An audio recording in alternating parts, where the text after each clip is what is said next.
Hi, everyone. Thank you so much for joining us and this call.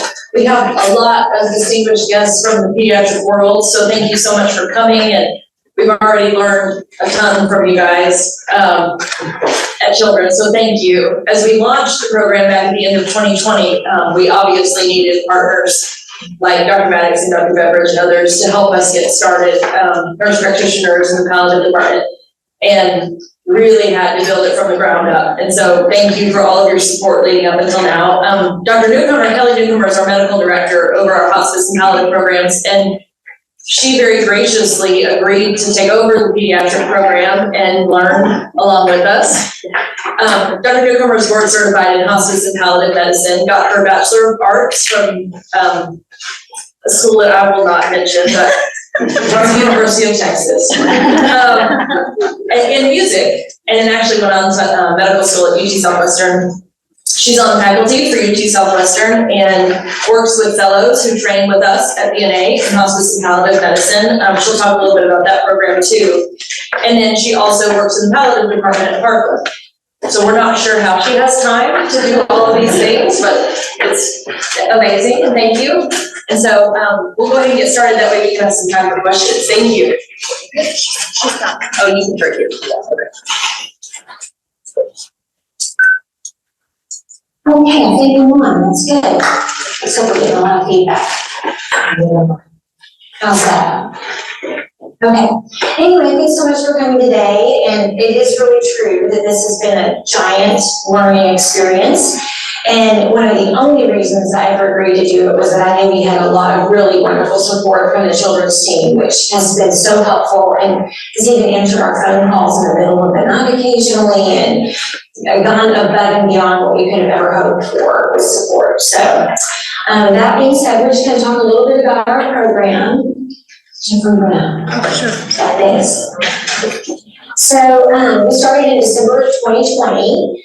We serve birth through age 21, and you do have to be terminally ill to be admitted to pediatric hospice, but it's not quite as staunch about the whole 6-month thing, and we'll talk a little bit about that.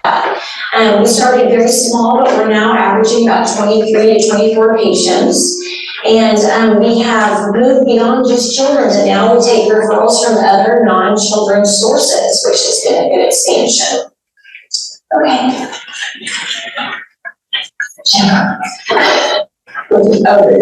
Okay, so we have a big team that makes up our Peds hospice team. It includes medical social workers, child life specialists, chaplains, nurses. We have a dietitian that consults with some of our tube-fed kids. We have physicians, respiratory therapists, volunteer coordinator, and I realize I did not put, it's very important on there, nurse practitioner, who has also been helping us a lot with this program. Our nurse practitioner that works at VNA is ER trained, and so has been very helpful in helping us put this together as well, and is very comfortable with taking care of sick kids. So that's our big team. I tried to kind of put a little, it was so funny, I called Olivia after I did this talk and sent it to her, and I said, I got into this whole rabbit hole on the internet of famous Winnie the Pooh quotes and got all tearful, and I was like, it's so gross with pediatric hospice. Anyway, so there's some similarities and differences between pediatrics and adults. Similarities that you really should be terminally ill in the next 6 months, but I think Medicaid and Medicare in general is a little bit more free with that with kids because number one, they're super hard to figure out what's going on with them. They don't have a typical cancer diagnosis, and they're so much tougher than elderly adults. So as long as we're sort of preventing rehospitalization and goals of care are in line with hospice, we're not real inclined to discharge those folks unless there's really a big change in their condition. So we do still provide end-of-life comfort care. We take care of a lot of very complex family dynamics, which is one of the reasons you need a very disciplinary team to help work with children. And then something that also is on there is shared decision making, but we're going to talk about how that can be really different in children versus adults.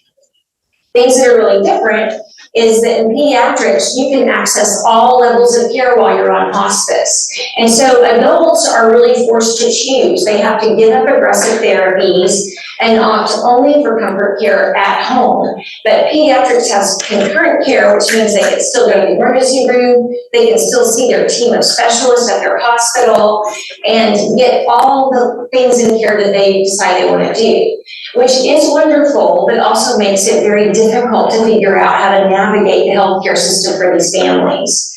They can stay on until they're 21 because that's when the Medicaid benefit ends for them. So there's sometimes some weird overlap. We'll get people referred to us through the adult system that are 20 or something. We still usually put them on our pediatric team because their needs are different.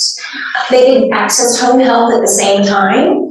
So many of our kids will be getting physical therapy, occupational therapy, speech therapy. They'll have a home health nurse, all while they're getting the hospital.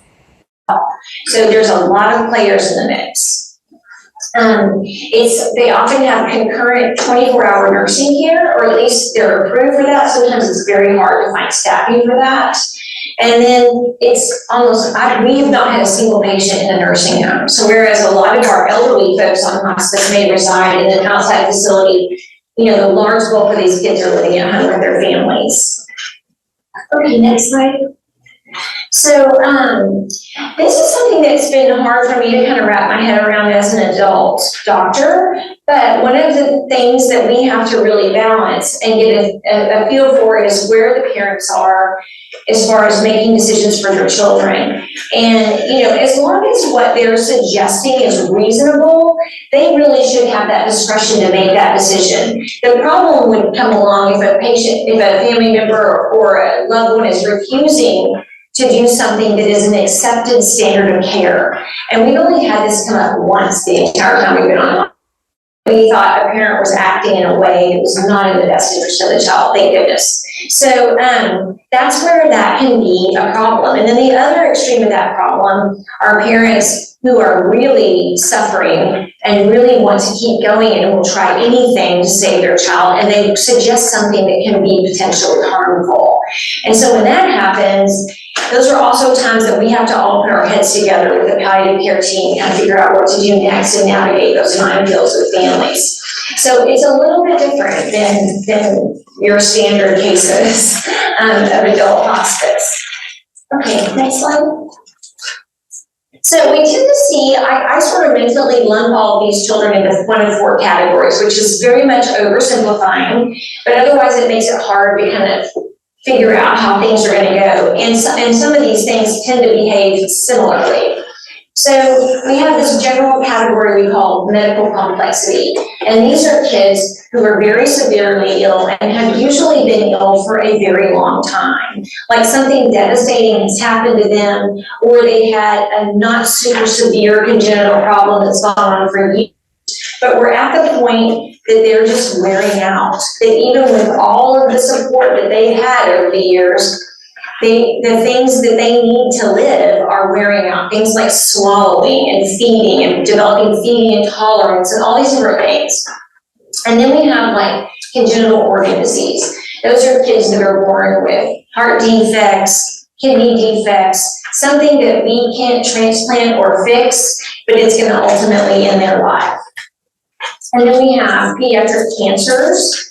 And this is a lot different, so we're going to look at this a little more specifically. But leukemias, lymphomas, they have some different sorts of cancers. They have a lot less solid organ cancers like we have in adults, and a lot more osteosarcomas and retinoblastomas and different sorts of things that tend to occur a lot more often in the pediatric population. And then finally, we get sort of genetic syndromes like severe trisomies or deletions of genes that present with a syndrome that's not really compatible with a long life. So, okay, let's go on to the next one. So just as an example, and I should give credit because some of these slides I actually stole from the children's team, who have done a great job of doing a lecture series with us. But medical complexity, as an example, this would be like a 21-year-old with medical complexity from, say, cerebral palsy, consisting of chronic lung disease with tracheostomy dependence. He's now developed dysphagia, swallowing problems, and is GJ tube dependent, and then may also have a seizure disorder, spastic tetraplegia, and scoliosis is a common condition among our children who are mostly bedbound because their spine doesn't get the natural forces on it that it needs to. And then neurogenic bladder with either an indwelling Foley catheter or frequent UTIs. So they just develop all of these problems as all these different systems wear out. And it's very interesting to me because one thing I've learned over the past couple of years is they're very, very similar to neurodegenerative disorder patients because the same kinds of things go wrong, like chronic aspiration, trouble speaking, seizure disorders. I mean, we get these same kinds of things in adults who start to develop contractures because they're not able to move. So their treatments are real similar too. So that's actually been kind of an interesting overlap. Okay, next slide. So this is Grace Beveridge. This is Dr. Beveridge's daughter. She's such a cutie. I just left it in there. But one of the things that we were talking about is that, you know, normal kids have a busy life, right? They have their school, they have their family, they have their parents, they might have church community, all these different things going on. But our kids that are involved in pediatric hospice and in general who have serious illness, go to the next slide, their coordination of care map looks something like this. So they've got multiple subspecialties helping them. So they're seeing an array of doctors, an array of therapists. They're going to special needs classes at school. Some of them have special transportation needs. So their care is very, very complicated. And so along comes hospice into the midst of this. And we have to try to figure out what our role in this family is going to be and how we can provide the best support. And I remember, you know, one of the things that kind of was surprising to me when we started doing pediatric hospice, it's like when you show up at adult hospice, it's almost like a latch on. You walk in the house and the family is so happy to see you. And you're like, oh, just help me. And they would be happy if you moved in with them until their loved one passed away. Well, it is very often the complete opposite in pediatric hospice. You are literally this parent's nightmare, and you are the last person on the planet they ever wanted to come through their door. So it takes a while for them to learn to love us. And so at first, I think it was hard for some of us who were used to adults not to take that personally. Like, this person really doesn't like me. And it has nothing to do with like, it has to do with the fact that they're still in the past. This giant coordination of care. And we suddenly walked in because the specialists have told them that they think their child is terminally ill now. And so Michelle Donnell, one of our nursing directors, shared this wonderful story at one point with our interdisciplinary team when we were talking about this. And she had a friend who had lost a child and had a child on the hospice. And she said that, you know, in the beginning, she never wanted to see that nurse. But then when she really needed that nurse, that was the only person that she wanted to see. And it made us kind of go, aha, you know, as we're figuring this journey out together, we're understanding some of these feelings that are coming at us and really learning not to take it personally when you show up and you're like, oh, you know. So, next one. So, pediatric oncology is very different than adult oncology, thank goodness. If you look at those survival rates, they are much, much better than the survival rates that we encounter in adults. Now, obviously, I'm a hospice doctor, so I'm sort of slanted because I don't see the people that do great and get cured. But needless to say, their survival rates are a lot better. It is completely shocking to me what a child can take and live through it. I mean, I think it's because we get so worried about our kids when we have healthy children and they get sick. But when you see really sick kids get sick and then you see them bounce back, it's just really amazing. And one of the things that was really hard for me to understand also before I started doing this, I only ever in my training saw these kids at their absolute worst. Because when you're training as a medical student and as a resident, you see these kids when they're horribly ill, they don't feel good, they're not smiling. You don't get to experience the joy and the love that they're bringing to their families.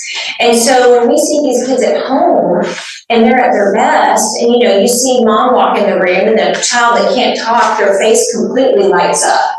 And I think, oh, I totally get it now. I understand while they're still being aggressive with this child. But when I saw on the other side of things in the ER, I thought, why don't they just let this poor kid go, And so that has been very eye-opening for me to see that firsthand and be around these parents and see the whole family interacting with a child that I thought had very little quality of life.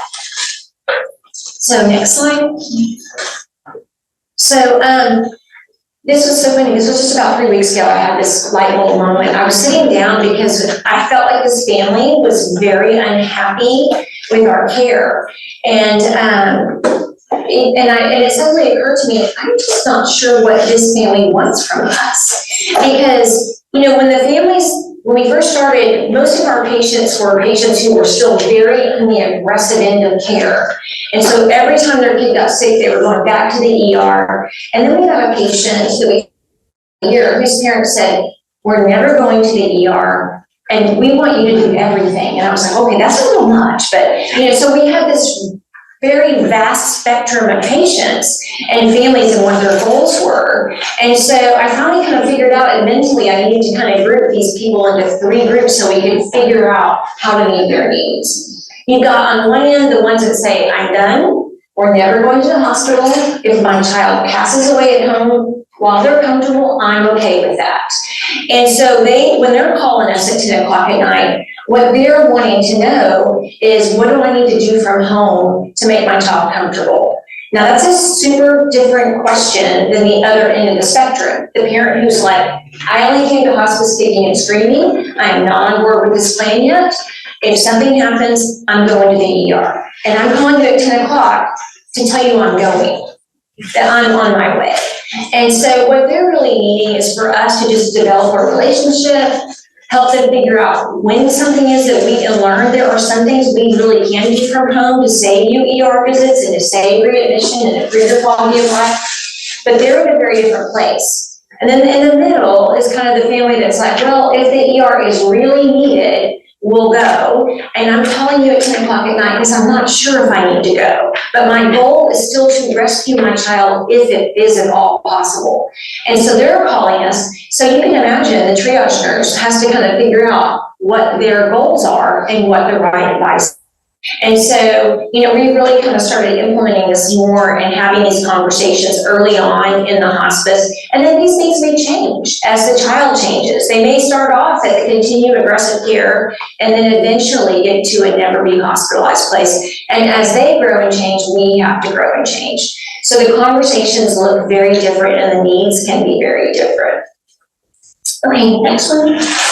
So, the other very sad thing to me about the pediatric system is that when you turn 21, all of this massive amount of services that your family has been enjoying pretty much just go away. So you go from having 24-hour in-home nursing care where someone is there to suction you if your tracheostomy is clogged. And there's somebody 24 hours a day basically making sure that you're all right. So then at that point, you have some options. You can hire private care if you can afford to do that, which is very unlikely because it's very expensive. You have to put your loved one in a facility, or you may just have to do the best you can from home. And the first case that we all walked through like this was a young woman who had been caring for her younger brother, who had been a victim of a near drowning, was pretty neurologically devastated, but really enjoyed some quality of life. I mean, he was able to watch cartoons and enjoy them, and he loved his sister. He couldn't speak, but it was very obvious that they had a very strong bond. So she's a young single woman trying to care for him. She's only about 8 years older than him. So she's about 28 maybe when all this is going on. He's aging out of children's Medicaid. And we tried very hard to walk with her, to advocate for her, to get some more in-home hours. But what they were able to get was never going to be enough for her to still work and support herself.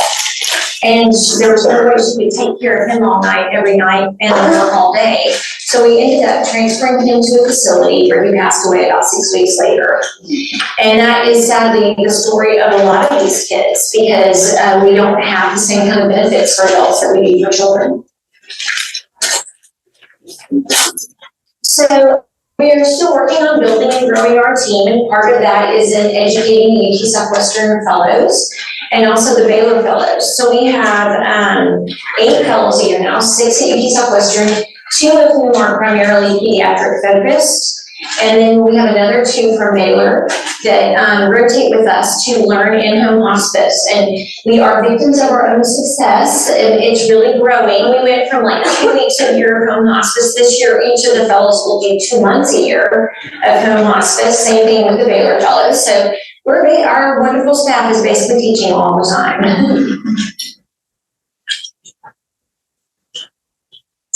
Okay, so I wanted to kind of sum up, why we do this.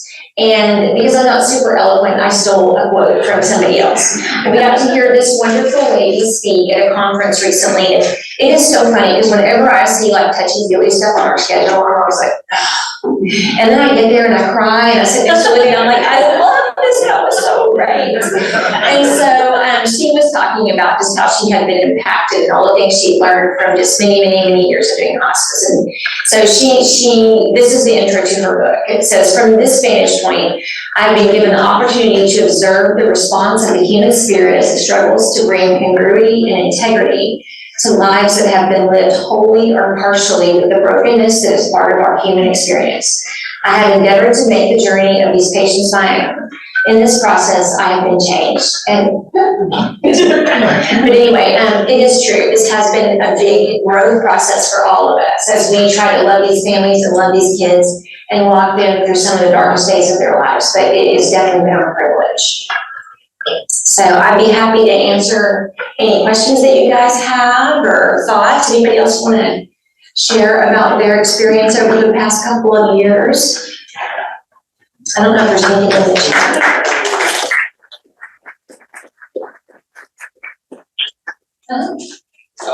I'm Dr. Better, I'm one of the aforementioned children's doctors on the palliative care team.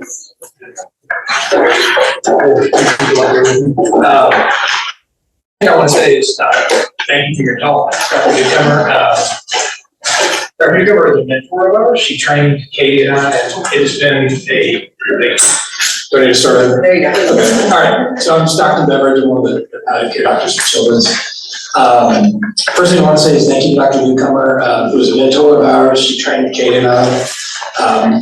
We often talk about, I think I can say without hyperbole, I think you might be the best hospice doctor in the country. And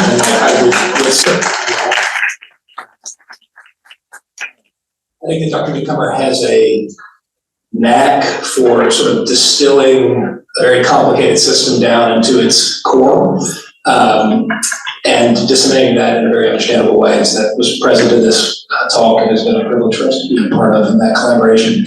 Second thing I want to say is that we are so enormously grateful to VNA for taking on this endeavor.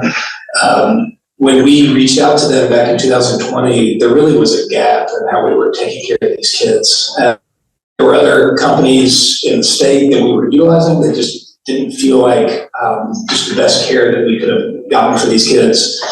And since we've sort of asked VNA to get on board, it was kind of a long shot. I didn't think y'all were going to do it. And then not only did you do it, but you leaned into it wholeheartedly. And I honestly don't think we could be taking better care of these kids. I've been so pleased with how y'all approach that. I'm very grateful for that. The third thing I want to say, which is actually a question, is related to the emotional burden that pediatric hospice places on its providers. And in hospice, we're all bleeding hearts. We all have care deeply about these families and deeply about this work. There's a nuance, of course, adult hospice is sad. There's a nuance in pediatric hospice, which is that parents aren't supposed to bury their children. And there's an existential distress to being the providers of that scenario. And so I'm curious, over the last 3 years, almost 3 years that you guys have been doing this, if that has come up for you guys as providers, if that's something that you guys talk about regularly, and if you guys have processes by which you can kind of minister to your own emotional burden of taking care of these kids. I would love for someone else to answer that if they would like to. I will tell you that I do think it's hard, and we, not infrequently have tears at our interdisciplinary team meetings. And I want to share one person's story real quick because it was such a big story. One of our nurses, our pediatric nurses, was telling us at IDT that when the year-long anniversary of their child's death came, the family called her and said, "Would you come over and have dinner with us?" Because they said, "We feel like you're the only person that really understands what we've been through, and we want to share this day with you." And I was like, "It's so beautiful." And that's the kind of thing that I think keeps you kind of in it and keeps you doing it. But anyway. I'll kind of just talk a little bit about what we've done as a team here at VNA. I'm Michelle, one of the clinical directors here, and I thank you all for being here. And I want to say that I think that you being here today and sharing this with us is also another level of being able to bear that burden. Because when you know that you have a team of people in place, that really does solidify what we're doing. But early on, we all realized that this is a heavy burden. It's hospice in general, like you said, is. But when you add that level of a family losing their child, it's enormous. We have an interdisciplinary team that we meet every other week and talk about that. And it's a safe place. We always joke and say, "Hey, this is a safe place. We can say what we need to say in here and it doesn't leave the room." In addition to that, our chaplains really are a support to us. They have created what they call Safe Place, and they have it every week on Wednesday, and anybody can join, and that is a place where you can go on and talk about sharing those emotions, those feelings that you have, and I think that's been very beneficial as a team, and that's just one extra layer that we've added. I think it would be great if y'all needed to join that, because we do share these patients and we share this journey with them. So, I mean, if y'all would like to join, we would love to have you on there, because it may just, sometimes I think we feel like, well, did we do enough? Were we there enough? I think we're our own worst critics when it comes to that. So I think any time that we can share with each other, it just helps us to know that we did all that we could. I think that's helped a lot.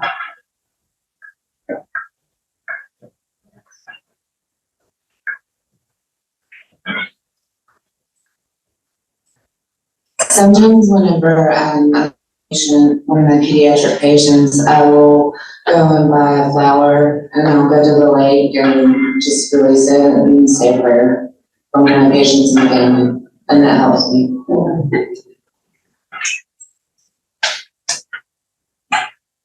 I'll just say something actually about this book, and that's Tina, one of our social workers, just spoke. So the Hero Within, I don't work for that company, but I'm just gonna tell you what I think about it. Everybody should read this book. It's about what she calls soul injury. And it was born out of her working with Vietnam veterans who were on hospice care and making sure that we met the complex needs of veterans who are on hospice. But my husband's actually a counselor, and I bought this book for him, and he said it was one of the most powerful books he's ever read in terms of when and this is so true of pediatric care particularly, but also adult hospice, when we have to watch people go through really, really painful situations. Sometimes it's because of complex family dynamics. This is true in adults as well. Sometimes it's because of really, really messy lives that we're trying to tie up, which is very, very difficult. And we have a lot of how many, if raise your hand if you're a social worker or VNA, I think we have a lot. Just in case everybody doesn't know, because the word social worker is sort of used as like, you need paperwork filled out. Like there's all these misconceptions about social work and what they do, or social services. A lot of what our social workers spend a significant amount of their time doing is wrapping up very difficult, painful experiences with these families. And it takes a lot of time. Sometimes it's daily visits, sometimes it's monthly, but it's a lot of time. I mean, what may take a nurse an hour to go in and do, it may take a social worker 4 hours, right? So, but one of the things going back to the book is when you do this day in and day out, it does have an impact on you. And I think there is what we call soul injury after listening to her speak and reading the book. And you've got to address that because otherwise it has a compounding effect and you become less effective in your ability to carry more burdens if you don't release the burdens that you've been carrying. So there's a lot of different techniques that you can do and learn on how to sort of cleanse yourself from what has happened and be able to move forward effectively. We talk a lot about that. But I think one of those of the interdisciplinary team conference that we have every other week where we go through all the patients. And Erin Haley, who is our community liaison for pediatrics, will often text me and she's like, hold it together. She can see the look on my face, it's about to all fall apart. And oftentimes it does, and it's very helpful. Sometimes you just have to stop and just pray or take a minute because everybody's falling apart. But I think if you didn't feel that way, you really shouldn't be in this work, but you definitely have to address the injury that it takes to help carry other people's burdens.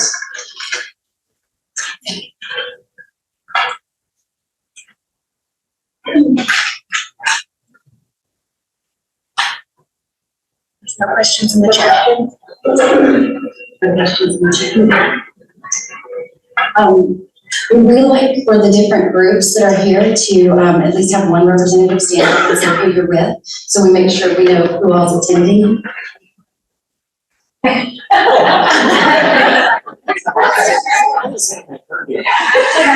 I'm Cliff Baker, I'm the Chief Clinical Officer at Nexus Children's Hospital, which opens up here in Dallas in July. Tell us what Nexus is.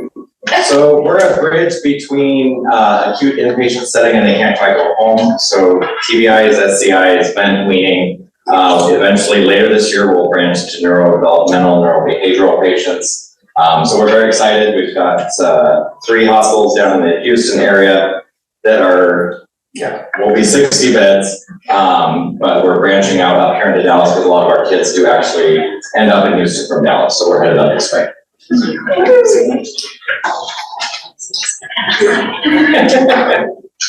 I'm Genevieve Wilson. I'm a nurse practitioner from Medical City. I'm the one and only pediatric nurse practitioner for the palliative care program here, but I do have some great team members that are adults. I get a lot of, coaching and stuff from them. So I'm really excited to come here and meet everybody, and thank you for having us. Yeah. Chelsea needs to introduce herself. One of the newest members for VNA now, is a nurse practitioner in the palliative care program. Hello, everybody. Thank you. I mean, I think you're I'm Hope. I'm the nurse of the palliative care tonight for Children's in Dallas. Go out here and mathematics recovery practice later. We love you guys.